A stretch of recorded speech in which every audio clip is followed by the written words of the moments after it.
En Matthieu chapitre 5, Jésus parle du fait qu'il faut laisser son offrande qu'on veut faire à Dieu pour aller avant se réconcilier avec son frère si on a des conflits.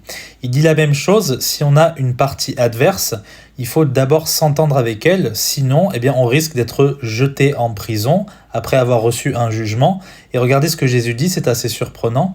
Je te le dis en vérité, tu ne sortiras pas de là jusqu'à ce que tu aies payé le dernier quadrin.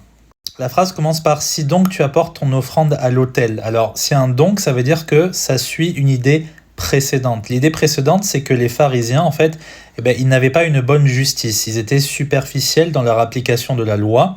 Ils ne faisaient qu'obéir à la lettre. Ils ne comprenaient pas la profondeur de la loi mosaïque.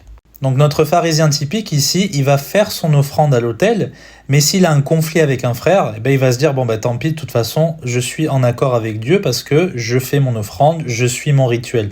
Ce n'est pas du tout ce que Dieu veut. Dieu, il veut qu'on s'occupe des choses du cœur. Et dans le cœur, il y a la haine contre notre frère, des conflits non résolus. Il faut d'abord s'occuper de ça. C'est ce que Dieu veut au fond.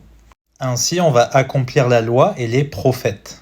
Ensuite, Jésus, il parle de conflits avec une partie adverse. Et si on ne résout pas ces conflits le plus vite possible, comme un bon chrétien, on risque d'être jugé et le monde ne va pas nous faire de cadeaux et même être jeté en prison et devoir payer des sommes importantes. C'est bien sûr une image qui nous le donne pour qu'on comprenne que le fardeau de Jésus est beaucoup plus léger que le fardeau que Satan ou le monde veut nous mettre sur les épaules. C'est pas facile de pardonner à son prochain, c'est pas facile de vivre la loi et les prophètes au fond des choses, mais au final, on va avoir une vie beaucoup plus paisible par la suite.